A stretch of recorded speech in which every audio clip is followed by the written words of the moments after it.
Bonjour frères et sœurs, bonjour chers téléspectateurs de la chaîne catholique Ecclesia TV. Je suis ici à Boaké et c'est dans ce cadre que nous recevons en tant que secrétariat exécutif la pastorale de la famille. Aujourd'hui, j'ai le plaisir de recevoir l'un des communicants à ce colloque. Il va lui-même tout à l'heure se présenter et nous allons échanger sur sa communication, mais échanger aussi sur d'autres sujets qui regardent aussi la dot. Je vous donc le présenter. Il s'agit du père Siméon Kwame. Mon père, présentez-vous. Merci bien cher père Eric. C'est donc le père Siméon Kwame Wakwame, curé de la paroisse Notre-Dame de Fourvière de Sakassou. J'ai le plaisir, moi aussi, de pouvoir vous rencontrer, vous saluer et avoir avec vous cet entretien de travail en vue de toucher le plus grand nombre de nos frères et sœurs pour l'œuvre d'évangélisation et surtout toucher nos familles dont vous avez la charge ici en tant que secrétaire exécutif. Merci mon père pour cette présentation. Ce colloque, selon vos dires, Oui. Se situe dans le cadre de la réflexion de l'Église sur différents problèmes que rencontrent donc les fidèles. Oui. Et lors de votre intervention, ce qui m'a vraiment plu dans vos propos, c'est que vous avez dit, c'était même le refrain de votre propos, que l'Église est dynamique, la théologie est dynamique. Et ça veut dire que ce colloque s'inscrit dans une longue liste de réflexions de l'Église sur un certain nombre de problèmes. Exact. Moi, je voudrais qu'on commence avec deux fruits de cette réflexion, qui sont donc Africa, Ecclesia in Africa, et puis Africa Munus. Africa Munus. Alors, ces deux documents qui sont donc le fruit de la réflexion de l'Église qui est en Afrique sur les sujets qui concernent donc les hommes et les femmes qui vivent ici sur le continent africain. Alors, quel est le message contenu dans ces deux documents significatifs? Entendu. Merci cher père et en même temps cher frère.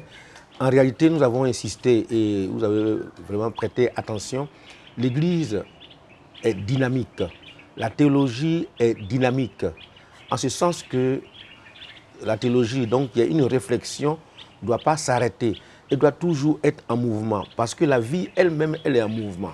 Et quand elle est en mouvement, il y a des situations qui se créent et qui suscitent réflexion en vue de les résoudre. Et donc nous sommes dans une dynamique de réflexion toujours. Vous aussi, en tant que théologien, vous avez eu l'occasion d'affronter ce dynamisme de l'Église qui nous donne l'occasion chaque fois de faire face. C'est ainsi que quand vous avez organisé le colloque, nous avons bien voulu vous accompagner. Et on le fait parce que notre Église en Afrique a réfléchi et à travers deux synodes, dont Ecclesia in Africa. Et puis après, comme pour tester ce qui a été dit, on a produit aussi Africa Munus. En réalité, ce qui s'est passé, c'est qu'on a vu les difficultés de l'Église qui est en Afrique d'avancer et de faire de nouveaux chrétiens. Donc les évêques se sont penchés sur le problème avec les théologiens, avec la théologie dynamique. Ils se sont rendus compte que si nous voulons que notre Église ait un socle, c'est la famille. C'est la famille. En réalité, la famille, si nous avons comme base la famille, on peut arranger et régler en amont beaucoup de difficultés. Donc, il y a Ecclesia in Africa. Et après, pour faire comme un test pour savoir si le message est passé, le second synode a été produit et qui s'est penché sur la paix et la réconciliation et les efforts que nous avons à faire en Afrique pour que l'Église joue son rôle de pacificateur. Parce que tant il est vrai que c'est Dieu qui donne la paix, il nous revient à nous de la façonner et de la consolider. Ok, merci mon père. Donc après ces deux documents significatifs, Ecclesia in Africa et Africa Munus, il y a eu aussi un autre moment de réflexion, de manière particulière dans l'archidiocèse de Boaké. Il s'agissait donc du synode diocésain de l'archidiocèse de Boaké qui avait donc pour thème Église, famille de Dieu.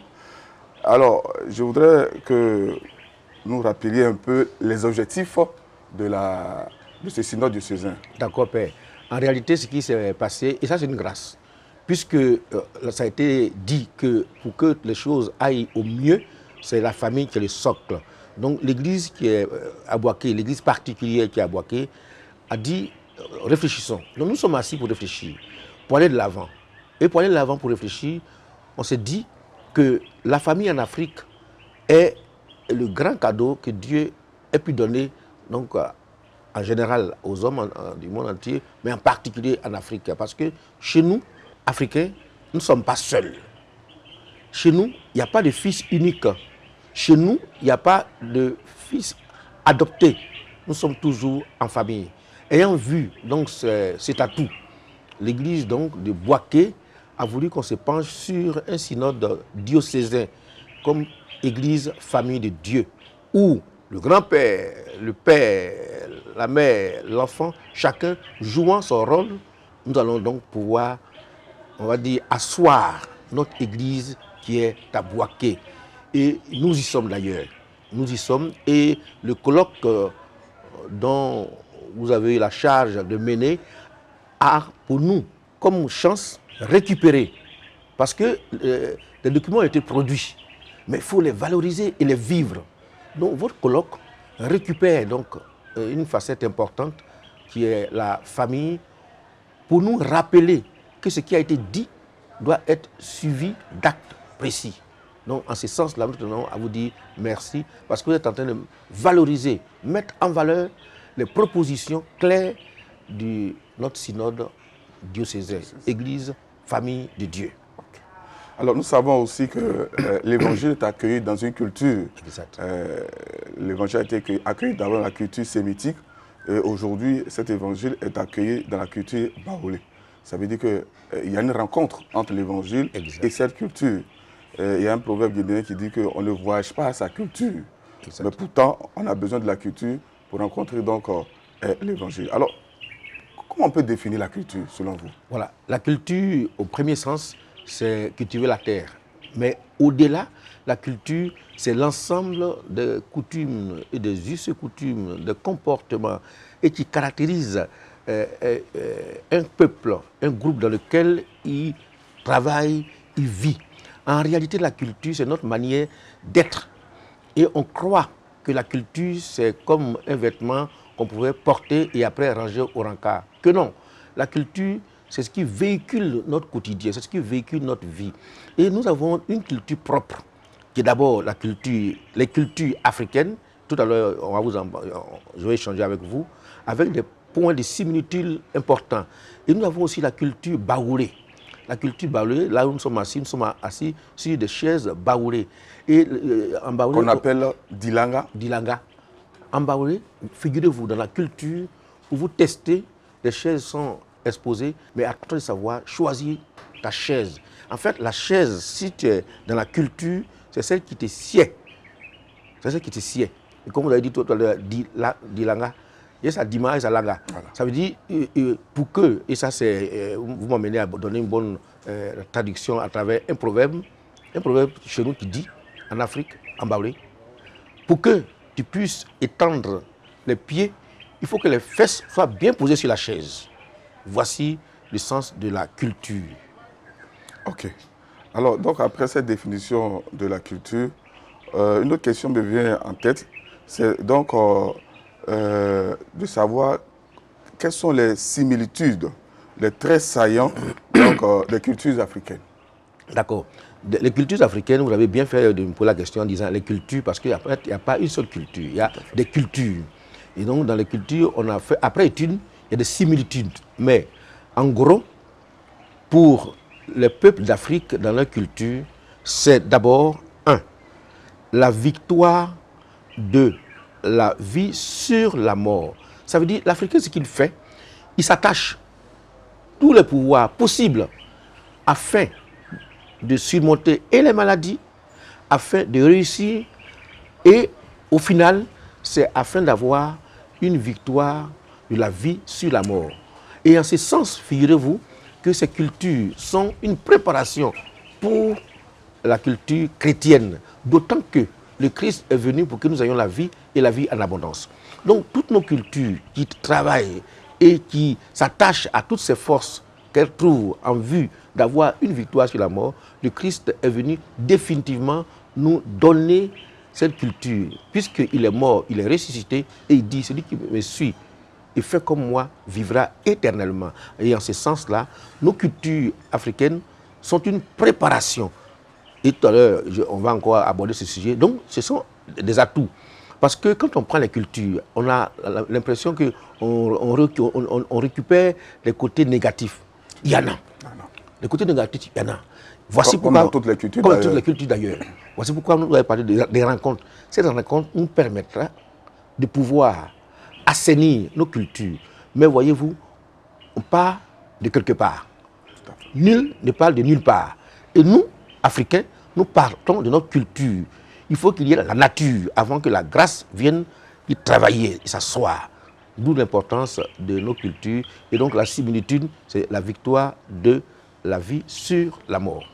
Alors tout cela nous montre l'importance de la culture dans la rencontre avec Jésus-Christ. Exact. Alors, dans nos cultures africaines, il y a quelques atouts. Est-ce que vous pouvez en citer quelques-uns? Voilà. Il y a beaucoup d'atouts dans nos cultures africaines. Entre autres, un, l'esprit de solidarité. On n'est jamais seul. Pendant que le monde est en train de lutter contre l'égoïsme, pour nous, c'est tout naturellement que nous sommes solidaires. Il y a aussi le communautarisme. On n'est pas heureux seul.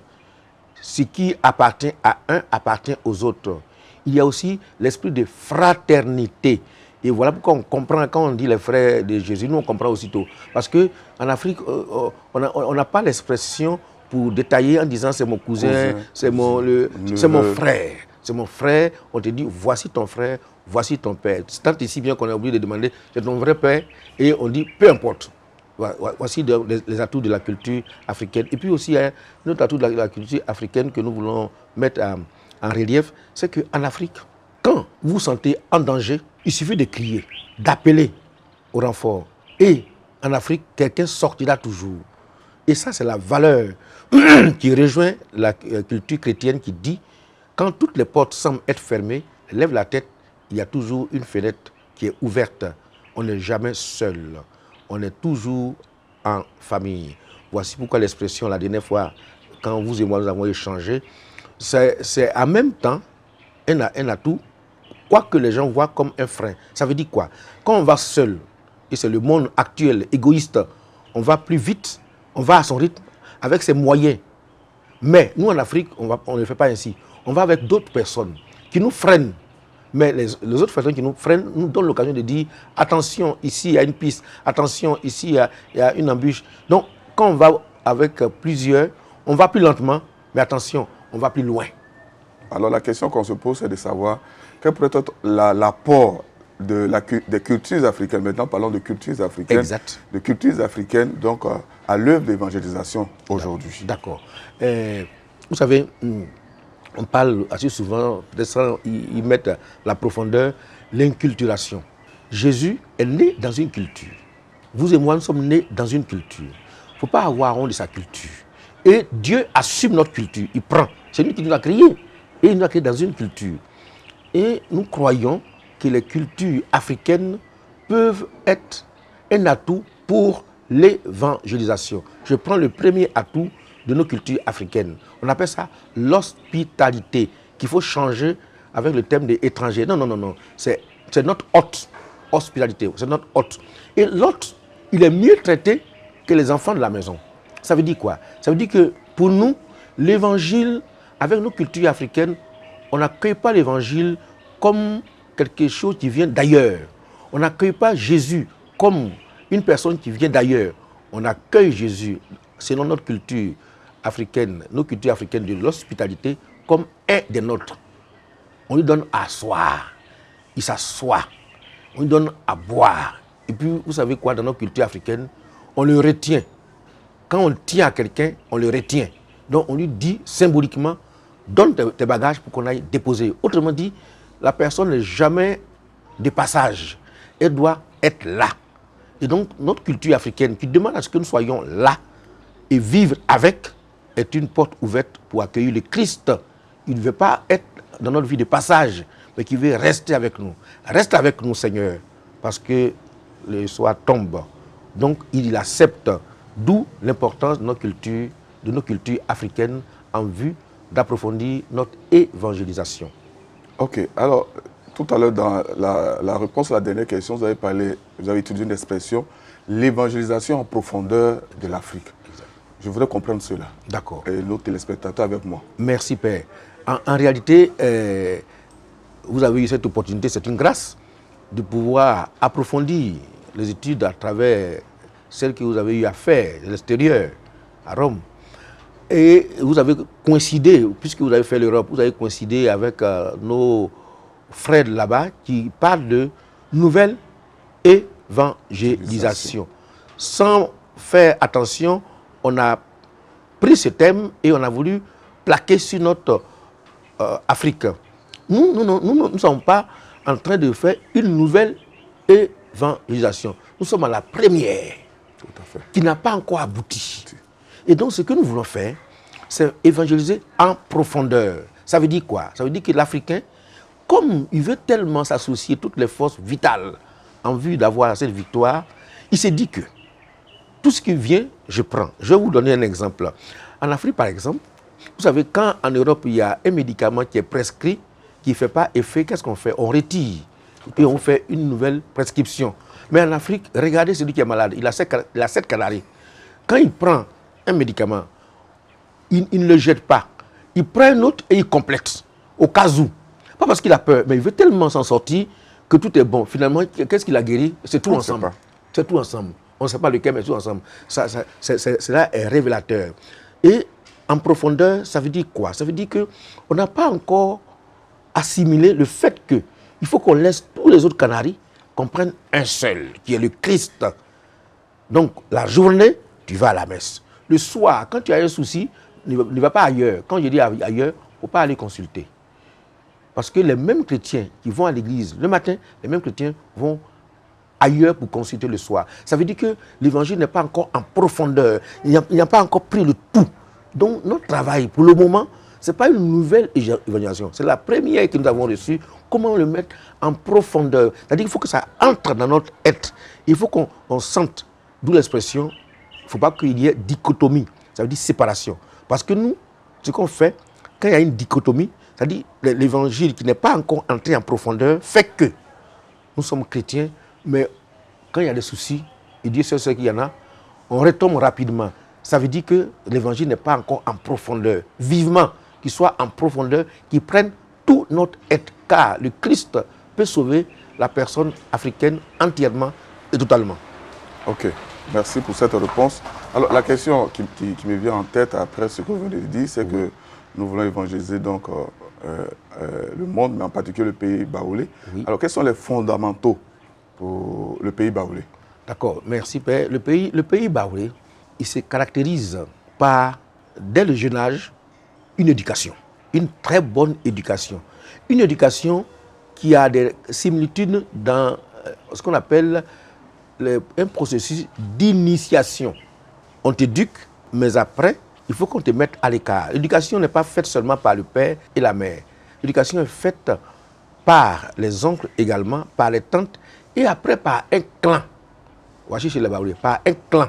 Et même, des fois, on le met à l'extérieur du village. Et on lui confie des tâches. Par exemple, on lui confie des tâches. Et pour savoir s'il est vraiment éduqué et initié dans cette culture baoulée, les parents attendent qu'il pleuve. À ton retour de champ avec tes parents, tu es assis. Pendant qu'il pleut, tu crois que tu en as fini avec. C'est alors que le papa te dit, ah tiens, j'ai oublié. Va au champ, sous la pluie, regarde sous le gros arbre sur lequel nous asseyons. Là, j'ai oublié ma machette. Il a fait exprès. Parce que dans la culture et dans les traits baoulés, en réalité, c'est là qu'il a enfoui le trésor. Mais si toi, tu dis, je n'y vais pas parce qu'il pleut, donc tu auras raté ton éducation. Et quand le papa, après, avant de te passer donc ce message, qui est toujours un message secret dans notre éducation baoulée, il te dit, là où tu as pris la machette, c'est là où je dors. C'est là où je me cache. c'est là où je m'assois, c'est là où se trouve mon tout. En réalité, il faut comprendre que là où tu as envoyé et que tu as sauté parti, c'est là où se cache l'or, le trésor, et il te le donne comme héritage. Mais pour hériter, il faut mériter. Alors, Père, après cette introduction générale sur les cultures africaines, maintenant, si vous le souhaitez bien, nous allons sortir de cette culture générale un élément Exact. de ces cultures-là. Il s'agit spécialement de notre sujet, qui est donc la dot. La dot. Alors, quel est le symbole, quels sont les symbolismes de la dot? D'accord. Merci, Père, parce que vous me permettez, avec votre question, de revenir, et c'est d'autant plus vrai que la dot fait partie de notre culture. Ça veut dire comment une personne fait des démarches. Et la dot, d'abord, le symbolisme, c'est que ce n'est pas une affaire personnelle ce n'est pas un contrat entre deux personnes. Il s'agit d'un contrat établi dûment, mais avec deux familles. D'où l'importance de la famille. Avec deux clans. Pourquoi? Parce qu'il faut connaître la famille. Il faut savoir les atouts que la famille a en vue d'établir des liens avec la personne. Donc, le symbolisme, d'abord, c'est une affaire de famille et de clan. Et quand on me dit que les personnes ne sont pas contactées, ce n'est pas vrai. Par exemple, on appelle ça, dans les premiers moments, le SIA. La famille qui veut un jour que son fils épouse la fille, commence à faire des travaux champêtres. La fille vient balayer la cour de son futur fiancé.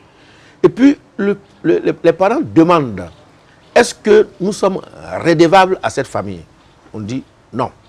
Est-ce qu'il y a une dette à payer? Non. Alors, pourquoi est-ce que cette jeune fille est si intéressée? Pourquoi est-ce que toi, ils nous ont apporté à manger? Est-ce qu'on doit accepter? Oui. Ah, dans ce cas, on sent qu'il y a quelque chose. Donc, ce qu'on fait, c'est qu'on commence à prêter attention et à veiller sur la jeune fille qui, en ce sens, devient une promise. Et si vous me permettez, notre culture africaine et la culture baoulée en particulier, quand on sent qu'il y a une promise quelque part, maintenant entre en jeu une nouvelle éducation. On t'éduque comme une future mère. D'où la cérémonie de purification et de lavage, qui est un préalable à la dot.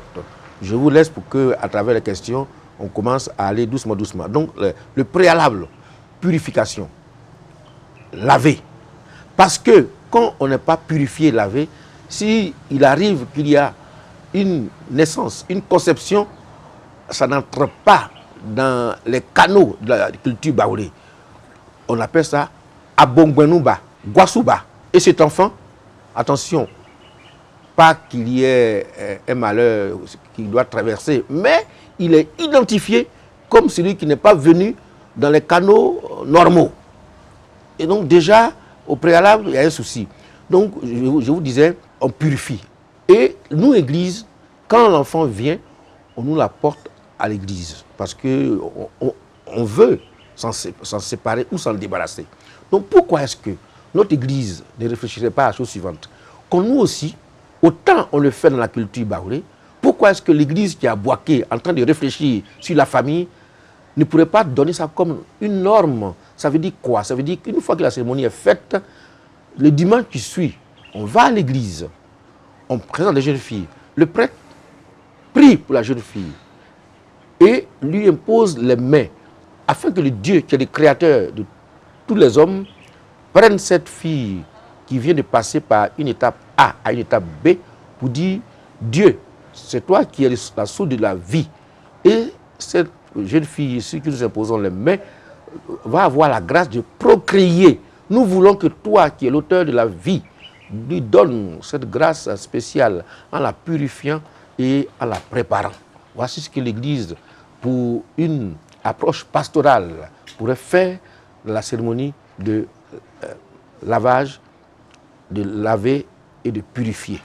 Ok, je voudrais qu'on s'arrête un instant encore sur cette question de purification, de lavage, qui est une réalité dans notre archidiocèse de Boaké. Voilà. Mais ailleurs, dans les autres diocèses, par exemple à Abidjan, les pasteurs ne connaissent pas cette réalité-là. Je me rappelle que plusieurs fois, j'ai été appelé par des confrères pour dire on a des fidèles venant de Boaké qui demandent de purifier, de laver leurs filles. Bon, nous, on ne comprend pas. Et cela veut dire que peut-être il faut donner une orientation pastorale à ce rite de purification propre à notre culture baoulée. Alors, quelle orientation pastorale on pourrait donc donner? D'accord. Père, vous me permettez de dire que, effectivement, nous baignons, nous, dans une culture sociale. Donc, sociologiquement, on n'est pas seul, on est avec les autres. Dès l'instant où on passe d'une phase à une autre, par exemple, dans le cas de la jeune fille, mais y compris également quand il y a veuvage. C'est-à-dire tu perds ton aspect social. Nous sommes assis actuellement sur une chaise. Et si d'aventure, on perd quelqu'un, la première annonce qui est faite et le geste qui s'ensuit, c'est qu'on laisse la chaise, on s'assoit par terre. C'est-à-dire on change de statut. On nous enlève la chemise et on nous donne une chemise déchiquetée avec laquelle on a l'habitude d'aller au champ. Et dès l'instant où l'annonce est faite, tu es assis. Tu n'as plus le droit à la chaise. Ça veut dire que tu es dégradé. Et il faut subir ça. C'est un peu comme notre temps d'attente, le carême. Temps de purification à l'église, n'est-ce pas? Et ce qu'on fait, c'est qu'une fois que ce temps est passé, il faut rétablir la personne dans son statut premier, de manière sociologique. Ça veut dire quoi? C'est-à-dire la personne qui était assise par terre parce qu'elle a perdu quelqu'un, une fois que l'inhumation est faite, on fait une cérémonie au village, lavage, béouzi, lavage et de purification, pour dire tu rejoins la société. Donc nous, en tant qu'Église, nous devons voir, parce qu'on a beau faire, tant que la cérémonie n'est pas faite de purification, la jeune fille ne se sent pas, les parents ne se sentent pas. C'est un besoin. Tout à l'heure, on a parlé de la théologie qui est dynamique. Donc nous, il ne faut pas fuir. Il faut affronter le sujet et puis réfléchir. Et les grandes questions qui ont été résolues et qui ont pris la facette de normes dans les églises ont commencé comme ça. Ça veut dire quoi? Situation posée, l'église qui est dynamique, la théologie qui est dynamique, réfléchit, fait des propositions. Et en ce sens-là, je voudrais vous féliciter. Vous avez ça en charge. Donc, votre travail que vous êtes en train de faire, pour lequel nous sommes heureux de vous accompagner, c'est qu'à la fin, nous allons ensemble, avec notre modeste contribution, faire des apports qui doivent servir de normes et qui seront établis pour 5 ans, après encore pour 10 ans. Et quand nous allons prendre toutes les facettes culturelles de notre zone baoulée, on dit voici ce que nous devons faire désormais au cas des mariages, au cas des choses. Les autres églises vont un jour nous suivre. Parce que dans tous les cas, là où ils se trouvent, il y a aussi là-bas des baoulés. Comme chez eux aussi, il y a... Voilà. Donc c'est une interaction. Pour le moment, ils nous disent, votre cérémonie, c'est comment? Mais après, ils seront obligés de prendre. Puisque nous aussi, nous avons pris les cérémonies, la célébration des sacrements. Ils ont mis du temps à en arriver là. Il faut que nous aussi, on réfléchisse et on mette du temps pour que nous puissions transmettre l'évangile en profondeur avec tout ce qu'il cela nécessite pour que la personne ne se sente plus obligée d'aller ailleurs. Qu'on ait tout. Merci mon père pour nos frères et sœurs qui nous prennent en marche à ce moment précis. Rappelons que nous sommes en train de parler avec le père Simeon Kwame de la dot, à la suite d'un colloque qui a été organisé dans la chute du 16 au Boaké il y a quelques jours. Alors, et si vous nous suivez très bien, vous voyez que nous sommes en train de parler des étapes au mariage.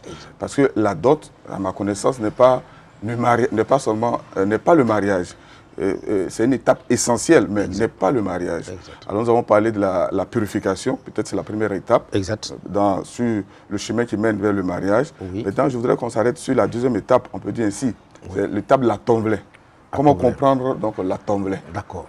Bon, donc on va faire le mariage en Afrique, il est un processus qui commence, comme je vous ai dit, par la cérémonie de lavage, purification. Maintenant, la tomblée, on va dire, c'est un statut plus élevé que le lavage. Le lavage, il doit être obligatoire pour tout le monde. Maintenant, qu'est-ce que tu fais? On consulte les génies, on écoute les génies et on dit, cette jeune fille, elle a un atout que les autres n'ont pas. Donc ce qu'on a fait, on va la mettre en relief. Mais attention, en même temps que tu la mets en relief, il faut la protéger parce que tu l'exposes. Tu l'exposes. Voilà pourquoi tout le monde n'est pas à Tonvlé. La Tonvlé, c'est une cérémonie au cours de laquelle tu donnes ta fille et qui entre dans une célébration pour dire, nous avons reçu un grand don qui est cette jeune fille. Nous voulons la parer d'or. Et désormais, elle n'est plus comme les autres. Ah oui, elle n'est plus comme les autres. Elle a un statut autre. Elle ne fait plus comme les autres. Et la fille qui a fait la Tonvlé devient ce qu'on appelle le lien entre les hommes et les ancêtres et le ciel. Elle est en deçà des ancêtres, mais elle est au-delà des hommes. Ça veut dire on l'a élevée à un grade supérieur parce qu'on a réfléchi, on a consulté, on a écouté les ancêtres, on dit celle-là, on va la mettre un peu à part. Ça, c'est la cérémonie de la Tonvlé qui n'est pas exigée pour le processus de mariage. Et la Tonvlé également peut être demandée ou bien par les propres parents, ou bien, et là on va aborder le sujet, par celui qui veut prendre la fille en mariage et qui dit, moi, je veux en faire une reine. Je veux qu'elle soit un peu au-dessus. Je veux qu'elle soit vraiment mise à l'écart. Donc, en ce sens-là, je donne plus que ce qui est demandé pour qu'elle soit désormais vue comme celle qui est référence. Et la Tonvlé ne fait pas n'importe quoi. La Tonvlé ne va pas n'importe où. Et donc la Tonvlé devient un peu mise à l'écart. Et cela aussi rejoint notre culture chrétienne. Parce que finalement, parmi le peuple de Dieu, ça c'est la lettre aux Hébreux qui le dit, il y a certains qui sont mis à l'écart, comme vous et moi. Pourquoi? Ça c'est pur don de Dieu. Ils sont mis à l'écart en vue d'être les médiateurs entre Dieu et les hommes. Et vous et moi, nous sommes perçus comme ceux qui sont un peu au-dessus. Et effectivement, c'est vrai, il ne faut pas s'en cacher. Il ne faut pas se le cacher. Nous sommes un peu au-dessus. Mais en même temps, nous n'arrivons pas de l'autre côté. D'où l'appellation Ambaoulé des hommes de Dieu. Et quand il dit Nyamien, là, ça veut dire ce n'est pas les hommes. Et c'est un mélange. Ils sont hommes de Dieu. Nyamien Snan. Ils ne disent pas les envoyés de Dieu. Non, non, non, des hommes de Dieu. Voici un peu la comparaison qu'on pourrait faire avec la Tonvlé et autres. Alors, donc, première étape, la purification ou le lavage. Voilà. Deuxième étape, la Tonvlé. Troisième étape, la dot. Voilà. Et je pense que la dot elle-même comporte des étapes. Alors, quelles sont les étapes de la dot en pays baoulé? En pays baoulé, les étapes de la dot, d'abord, la première étape, c'est la présentation. Il faut que le jeune homme se fasse accompagner. Il ne va pas seul. Pas par des amis, mais par des parents pour dire nous sommes venus nous présenter. En réalité, chaque fois on vient saluer, on a participé aux travaux champêtres de votre famille. Ce n'était pas vain. Il y a quelque chose. Donc maintenant on va dévoiler. Donc on vient se présenter. Voici notre fils qui est intéressé. Il voudrait un jour contacter mariage. Donc c'est la présentation. Et à cette étape, cher père, il n'y a rien à donner. C'est juste des paroles. Okay. C'est par respect et dignité pour dire que notre relation cachée, on vient maintenant vous soumettre et vous demander publiquement et officiellement votre permission. Mais à cette étape de la présentation, il n'y a rien à donner. Après, si vous permettez que je continue, on passe à l'autre phase. Après, il y a le coco. C'est-à-dire, tu te présentes et tu ressors de la maison. Mais maintenant, tu veux entrer dans la maison. Et pour y aller, tu fais coco. Et l'autre te répond oui. Et donc, tu t'assois et tu dis, je suis venu me présenter. J'ai l'idée encore, je nourris encore l'idée. Donc, dans la dot, il y a la présentation et puis il y a le coco. Mais le coco, lui, par contre, c'est un engagement officiel et qui demande qu'on donne simplement, et je me permets de dire ce qu'on demande, 2 bouteilles de gin et 3 bouteilles de bière et 3 bouteilles de vin. Point. Je dis 2 bouteilles de gin, 3 bouteilles de vin, 3 bouteilles de bière. Voici le coco. Si tu peux et si tu veux, tu peux ajouter du bandit pour que la famille partage. Ça, c'est le coco.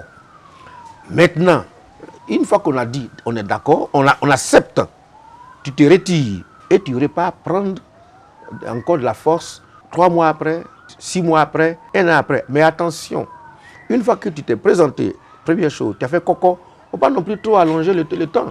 Parce que si tu t'en vas et tu ne reviens plus, il se demande, mais il est intéressé, il a fait coco, on a ouvert, mais il ne vient pas à la maison. Donc il faut que tu viennes. Là, tu viens avec tes oncles et la famille. Et donc la famille vient. Quand je dis la famille, c'est la famille élargie. Et ce qu'on exige en pays baoulé pour la dot, qui est l'étape juste avant le mariage coutumier, on demande 4 bouteilles de gin, un casier de vin. Je précise le casier de vin, il s'agit de 6 bières et 6 vins. Valpierre, pour être précis. Je n'ai pas dit le nom parce que comme on est un pays baoulé, il n'y a pas autre chose. Tout à fait. C'est Valpierre. C'est Valpierre. Pas Valpierre trafiqué. Non. À l'ancienne. À l'ancienne. Valpierre. Et puis après ça, vous donnez aussi un pagne à la maman qui a porté votre fiancé dont le pagne est déchiré. Vous remplacez. C'est le sens.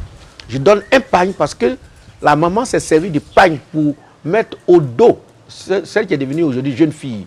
Donc, comme elle est jeune fille, le pagne est usé, il faut le remplacer. Tout à fait. Donc, on donne symboliquement un pagne à la maman de la jeune fille. Et le monsieur, on lui donne Waoule Kondro. Autant tu donnes un pagne avec, donc ça fait 1, 2, 3 morceaux, mais pour le papa, c'est Waoule Kondro. Parce que c'est lui qui est le père. Et c'est lui qui est le géniteur. En Afrique, c'est ça, la paternité. Donc, tu donnes Waoule Kondro. Et puis, si possible aussi, des sandales. Et puis, tu donnes, si tu peux, du bangui. Et si c'est possible, tu offres un mouton. Un mouton. Un mouton pour que tout le monde partage. C'est un sacrifice. C'est un partage. Donc, quand on fait un sacrifice, qu'est-ce qu'on fait? Il faut qu'on participe, il faut qu'on communie, il faut qu'on mange. Parce que le jour où il y aura des histoires, on ne mangera plus ensemble. Et vous voyez comment la similitude est. Nous parlons de quoi? De nous, chrétiens, agneaux de Dieu. Mais quand une fois que tu as participé à l'Eucharistie, tu vas à la communion, tu dis tout ce qu'on a dit, voici la conclusion, le corps du Christ. Tu dis Amen, qu'on n'a pas traduit. Tu dis, je suis d'accord avec tout ça. Donc on prépare, tout le monde mange, tout le monde est d'accord. Et avant de manger, il y a un qui doit prendre la parole pour dire nous allons manger, mais appeler la jeune fille, est-ce qu'on peut manger? Parce que si on mange, on ne peut pas restituer ce qu'on a mangé. Autant on peut restituer le pain et autres, la nourriture, c'est autre chose. Donc si elle accepte qu'on mange, il faut qu'elle accepte du bon cœur. Donc on mange. Et puis après, cette cérémonie de dot, à ne pas confondre avec le mariage, arrive après le mariage coutumier, le mariage traditionnel. Le mariage traditionnel, il revêt un caractère sacré. Voilà pourquoi nous disons que les cultures africaines sont un cheminement vers la culture chrétienne. Le mariage africain, il revêt un caractère sacré. Ce sont les ancêtres qui, de là-haut, président la cérémonie. Tant et si bien que si la veille, il y a eu un scandale au village, on annule le jour du mariage. Si la veille, il y a eu morsure de serpent, on annule. Si la veille, il y a des objets qui devaient être transmis, ils ont été volés, on annule parce que les ancêtres ne sont pas encore consentants. Il y a un caractère sacré du mariage. Il y a aussi un caractère communautaire. Ce sont deux communautés. Et il y a aussi un caractère dans le symbolisme pour dire que désormais, les relations du jeune homme vis-à-vis de la famille, de la jeune fille changent. Tu deviens notre fils. Tu es un de nous. Et la jeune fille également devient la fille de notre famille. Mais avant, les parents, je vais vous donner une astuce que beaucoup ne connaissent pas. Avant le mariage sacré, comme c'est définitif, c'est définitif. Donc on dit au jeune homme, notre fille, attention, que tu veux prendre, elle est voleuse. On dit oui, j'assume. Elle est paresseuse, j'assume. Elle est une grande menteuse, j'assume. Elle est impolie, j'assume. Vraiment, ce n'est pas à prendre. Tu dis, j'assume, je la prends. Vous savez pourquoi on pose cette question? Comme ça, si d'aventure, dans les années à venir, tu viens dire, votre fille, là, je n'en veux plus parce qu'elle a eu menteuse. Ils ont dit, mais ça, on t'avait dit, hein. Et tu as dit que tu assumais. Donc, tu fais avec, mon cher. Et puis, non, mais elle est impolie. Mais il dit, mais c'est ce qu'on t'a dit qu'elle est impolie. Ça veut dire quoi? Ça veut dire que le mariage est une fois pour toujours. Indissolubilité du mariage. Ça aussi, c'est ce caractère africain baoulé que les gens ignorent. Voilà pourquoi, dans la cérémonie de lavage, on donne un cache-sexe. On ne donne pas deux. Ça veut dire elle appartiendra à une seule personne qui sera habilitée à enlever ce qui est caché. C'est un, le cache-sexe. Et quand on dit que nous, Africains, nous sommes polygames, que non, nous ne sommes pas polygames naturellement. Non, non, non, non, non, non, pas du tout. Voici ce dont nous vous parlons. Il y a cet aspect.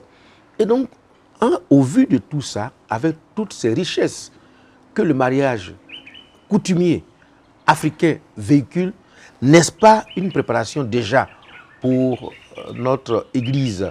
Et voilà pourquoi, en ce sens-là, je voudrais encore vous féliciter, nous ayant associés pour qu'on se dise, effectivement, il faut, pour peu qu'on voit toutes nos cultures, malheureusement, que nous ne connaissons pas, que nous ignorons des fois, il aurait fallu qu'on les connaisse, qu'on les vive, pour qu'il y ait une évangélisation en profondeur. Merci mon père. Alors une petite question qui demande une petite réponse aussi. Dans toutes ces étapes-là, purification à ton vrai et d'autres, est-ce que le jeune homme qui se prépare au mariage est aidé par sa famille ou bien il se débrouille? Bon, pour utiliser le terme simple, oui. Il se débrouille tout seul pour montrer qu'il est fort ou il est soutenu par sa famille. D'accord. Père Eric, j'espère qu'on va arriver au mariage coutumier à la mode, qui est différent des fondamentaux.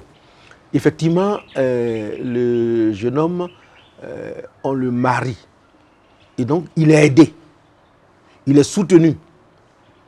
Et, enquête faite auprès de nos parents, baoulés, sur les fondamentaux, ils disent ceci. En réalité, comme il y a accord de deux familles, quand le jeune homme n'a pas tous les moyens, non seulement les parents du jeune homme l'aident, mais les parents de la jeune fille également l'aident. C'est-à-dire on met les pagnes en question. Le pagne en question qu'on va offrir à la jeune fille, ou bien à la maman, la jeune fille elle-même, ses parents peuvent dire, c'est nous qui apportons. Mais il n'est pas nécessaire de le dire publiquement. Mais c'est nous qui apportons. Donc non seulement il est aidé par sa famille, mais l'autre famille de la mariée aussi aide. Mais dans le secret. Ok, très bien. Alors, nous sommes toujours en train de parler de la dot. Et la question qui suit, c'est de savoir quels sont, toujours en regardant, qui regardent la dot, oui. Quels sont les traits saillants du mariage coutumier africain? Les traits saillants du mariage coutumier africain, c'est que d'abord, il faut connaître la famille. Il faut connaître la famille. Et voilà pourquoi on fait des travaux champêtres. On appelle ça SIA. Ça, c'est les traits qui regroupent la relation. Ça veut dire quoi? Ça veut dire, on veut savoir, est-ce qu'il s'agit d'une famille de paresseux, d'obéissants? Et donc, d'abord, c'est deux familles. Un. De deux, il y a aussi l'aspect que je voudrais aborder avec vous. Vous avez fait la théologie, mon amour docteur. En réalité, dans notre culture baoulée et africaine, on marie le jeune homme et la fille comme futur père et mère. Autant la procréation n'est pas une condition pour la validité du mariage au niveau chrétien, dans le mariage coutumier baoulé, c'est pas non plus, mais il est souhaité vraiment. Il est souhaité. Tant et si bien que quand vous vous mariez, la parole qui est dite et qui est donc une bénédiction, que vous ayez beaucoup d'enfants. Ok. Voilà. Alors, en écoutant les réponses du père Siméon, sûrement que les téléspectateurs s'en sont rendus compte. Le père Siméon, docteur en théologie, mais il est versé dans la culture du baoulé. Et il parle bien le baoulé, et quand il parle, il met beaucoup de proverbes dans ce qu'il dit. Et ça, c'est la marque des grands théologiens. Et la question qui suit, c'est donc de savoir, à travers donc, les différentes étapes du mariage, on a vu aujourd'hui que ces étapes ont été un peu dénaturées. Et le mariage même a été dénaturé. La dot a été dénaturée. C'est comme ça dans l'histoire des hommes, avec le temps, ce qui est bon peut être corrompu. Exact. Alors, comment revenir aux fondamentaux pour ce qui concerne la dot et aussi donc le mariage coutumier africain? Comment revenir aux fondamentaux? D'accord. Merci, Père. Ce qu'il va falloir faire, c'est ce que vous êtes en train de faire. Ça veut dire faire des colloques qui supposent des assises qui nous permettent de réfléchir, de mettre ensemble, de travailler, de prendre en compte les préoccupations et après de sortir des normes. En réalité, ce qui s'est passé, il y a eu ce qu'on appelle la rencontre, mais il faut parler cette fois-ci de interaction. Ça veut dire quoi? Ça veut dire nous sommes laissés aller et en ce sens-là, par la corruption. Ça veut dire quoi? Ça veut dire, est-ce que vous savez que les personnes maintenant, ils exigent 1 million. Bon, si tu as 10 filles, ça fait combien? Ça fait 10 millions. Et c'est pas mal. Et c'est pas mal. Je vous dis, pour revenir aux fondamentaux, par exemple, pourquoi est-ce que la jeune femme, la jeune mariée s'échange à plusieurs phases? On a plusieurs phases. Elle s'échange. Ce qui sous-tend, c'est que quand la fille vivait en famille, elle était avec ses sœurs. Et donc, elle n'est pas seule. Ses sœurs l'accompagnent. Le jour où on s'en va pour le mariage Adja, du mariage, voici pourquoi on a gardé le symbole de s'échanger. C'est symbolique. Mais on s'échange une seule fois parce que, comme elles vont l'accompagner, il faut les changer. Dignement. Point. Et puis après, ce qu'on donne, ce qu'on exige, je m'en vais encore le dire dans les fondamentaux. 4 bouteilles de gin, un casier de vin, soit 6 bières, 6 vins, Valpierre, Bandit. Si possible, organiser un repas. Donner un pagne à la maman qui a porté l'enfant au dos. Donner Waoude Kondro au papa. Et puis donner à la jeune fille elle-même un pagne. Et, selon les régions, la somme de 12 000, au maximum 20 000. Mais comme on en fait maintenant du marchandage, on veut maintenant, y compris comme si on vendait la jeune fille. Ça devient une marchandage à brandir. Et ça, figurez-vous, après, les conséquences sont énormes. Parce que après, c'est que tant que le fiancé n'a pas, il ne se marie pas. Il ne se marie pas. Donc, il y a beaucoup de cas comme ça en attente. Donc, si nous revenons à travers votre colloque que vous êtes en train d'animer maintenant, si nous revenons à une norme, et il va falloir aller à nos profondes, oser, qui ne risque rien. Jamais rien. Merci mon père. Nous tendons allègrement vers la fin de notre émission. Alors, la question qui suit est liée à celle qui précède. C'est que nous voulons purifier la dot. Parce qu'au départ, c'est une bonne chose. Exact. Et même une très bonne chose. Exact. Dénaturée, corrompue aujourd'hui. Alors, quel serait l'apport dans ce processus de purification, l'apport de l'Église, je veux dire, oui, dans ce processus de purification de la dot? D'accord. D'abord, dans un premier temps, il va falloir, quand vous allez être en train de travailler, nos questionnaires sur le mariage. Il y a une question lapidaire en disant, que pensent vos parents du mariage? Ou bien, voulez-vous avoir des enfants? Mais ils en ont 5 déjà. Donc, il va falloir qu'on réfléchisse à ça, de 1. Et puis, de 2, il va falloir oser, dans votre travail, nous proposer des normes pour qu'on suive. Ça veut dire quoi?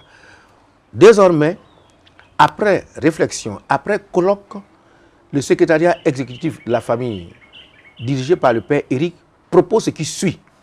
Voici les étapes exigées et souhaitées. Lavage, simplement. Après quoi? Prière à l'église, un dimanche, simplement. Deuxième phase, exiger cérémonie de présentation. Juste se présenter, sans rien donner. Et puis après, le coco, 2 bouteilles de gin, et puis 6 bouteilles, 3 bières, 3 vins. Point. Et puis, pour le mariage, c'est 4 bouteilles de gin et puis un casier de vin. Et puis faire un repas.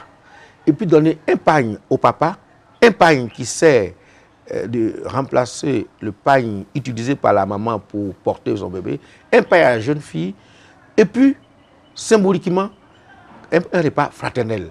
Voici ce que l'Église de Bouaké propose désormais. Et nous voulons que nos catéchistes nous aident, nous voulons que ce soit compréhensif. Et je voudrais, cher Père, me permettre de vous verser dans vos archives ce qui suit.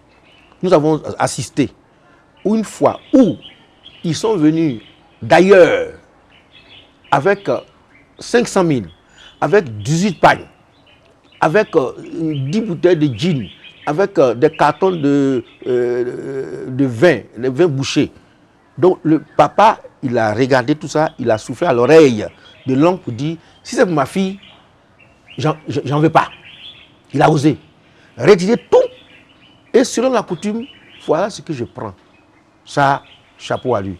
Et donc ce que nous voulons, c'est que vous puissiez nous permettre d'avoir une norme qui nous serve de guide. Parce qu'on ne peut pas faire un colloque, on ne peut pas travailler sur la famille pendant 3 ans sans sortie, sans proposition. Donc on est prêt à vous accompagner avec notre modeste contribution pour qu'on puisse arriver à quelque chose. Et vous savez quoi? Comme l'Église, l'Esprit Saint travaille, c'est l'Esprit Saint qui a voulu que vous partiez faire des études en ce sens. Et vous avez fait des propositions sur la famille. C'est l'Esprit Saint qui l'a voulu aussi ainsi. Donc, les grâces de l'Esprit Saint de Dieu, il faut les prendre. Car Jésus a dit, celui qui a, on va lui encore donner davantage. Mais celui qui n'a rien, on lui retire ce qu'il a.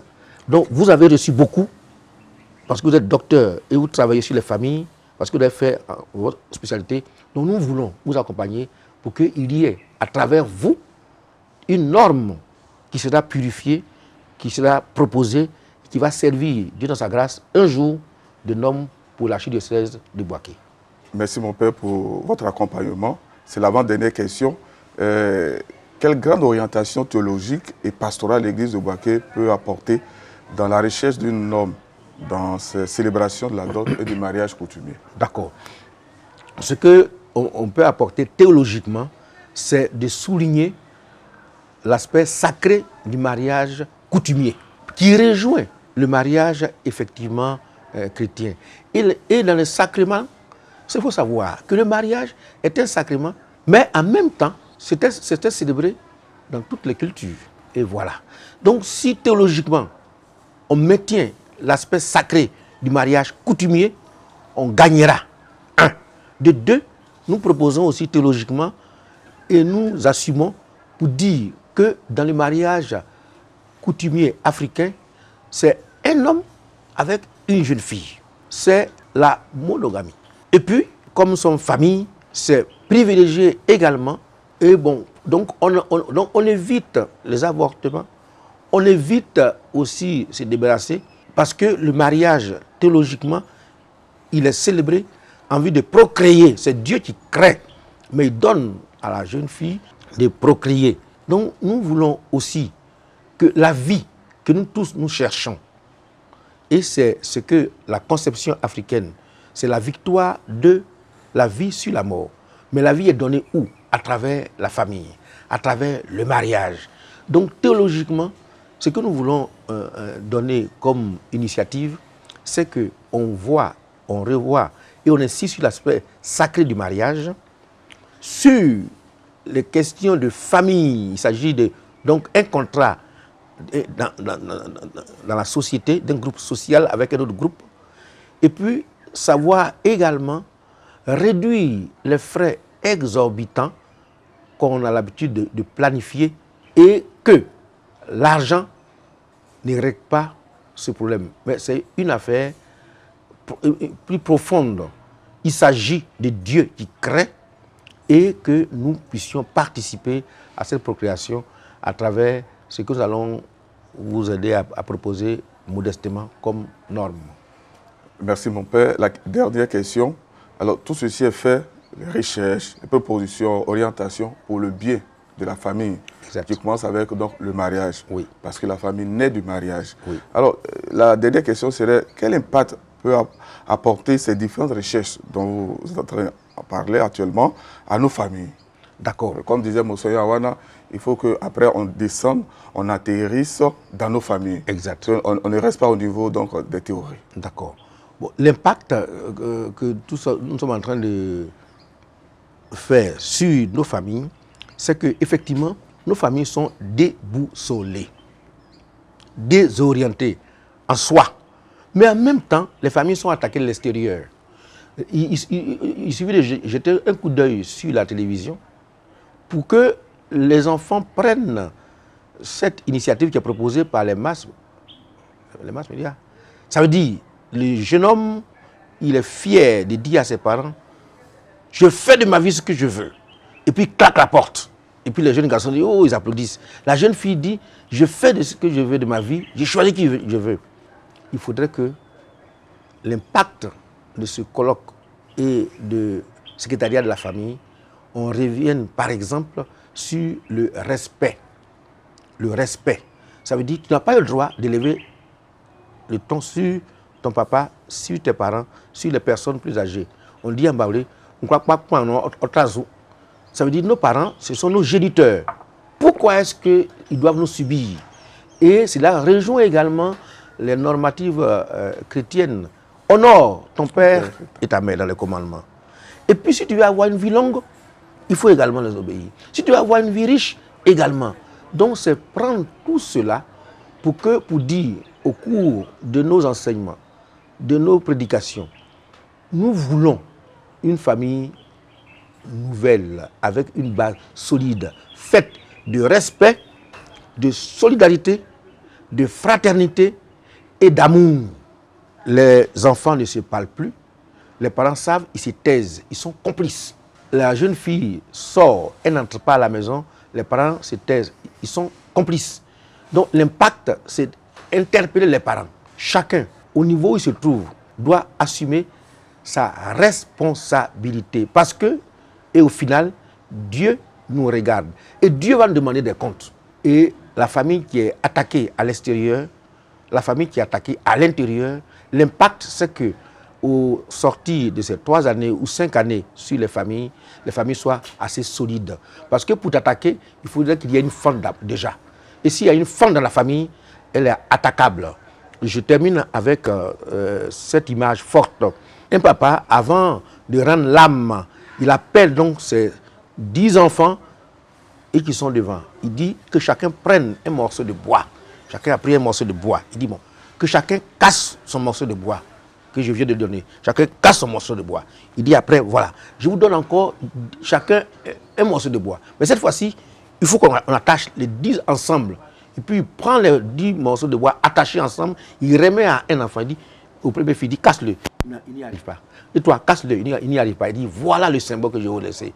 Si vous partez égoïste dans la vie, chacun pour soi, on va vous casser et fracturer comme ça. Mais par contre, quand vous êtes soudés, nul ne pourra vous ébranler. C'est ce que nous voulons comme impact sur nos familles. Qu'on soit ensemble. Et beaucoup. Et si on arrive à le faire, nous serons indéboulonnables. Et notre vie deviendra plus riche et notre église deviendra plus solide parce qu'en ce sens-là, c'est les familles africaines, les cultures africaines qui vont apporter, on parle de inculturation, c'est prendre les valeurs de l'église et de la foi pour impacter sur nos cultures. Mais il y a aussi un autre mot que les gens ignorent, on appelle ça acculturation. C'est prendre ce qui est dans nos cultures pour l'amener à l'église pour que cela me dise quelque chose. Par exemple, le crépli, il faut que de temps en temps, on tape quand le Saint-Sacrement passe. Il honore l'homme, mais c'est Dieu qui passe, le crépli. Quand on va prendre le crépli pour l'amener à l'église, celui qui est au village dit « Ah, il y a un convié ». Voilà ce que nous voulons comme impact. Merci mon père, nous sommes à la fin de notre échange, oui. Très fraternel, très chaleureux et très vivant. Et votre mot de fin? Eh bien, je tenais à vous dire merci. Vous dire merci parce que, nous avons eu comme initiative dans notre doyenné à faire des recherches sur la dot Ensuite, nous avons insisté pour que nous puissions, nous tous, participer au colloque. On n'a jamais eu de colloque. Il y a eu un colloque qui a été animé, je vais vous donner la date, en 1968 au monastère. Mais ce colloque dont vous avez la charge de piloter, nous souhaitons et nous prions qu'il y ait un impact, qu'il y ait des traces. Et c'est comme ça que l'Église s'affermit. Et nous revenons sur notre premier mot, parce que la théologie doit être dynamique. Et parce que l'Église est dynamique, nous voulons une vie dynamique. Donc mon dernier mot, c'est que nous y travaillons tous. Dieu nous a fait grâce, la grâce de l'intelligence. Mais encore faut-il l'utiliser et en sortir quelque chose de grand et de beau. Je suis venu pour qu'ils aient la vie et qu'il est en abondance. Merci, mon père, pour cet échange dynamique, dans une ambiance dynamique. Et je voudrais simplement vous remercier encore une fois et remercier nos frères et sœurs qui nous ont suivis et leur dire que nous prions pour que vos familles soient toujours et davantage des lieux d'évangélisation, d'amour et de partage. Merci.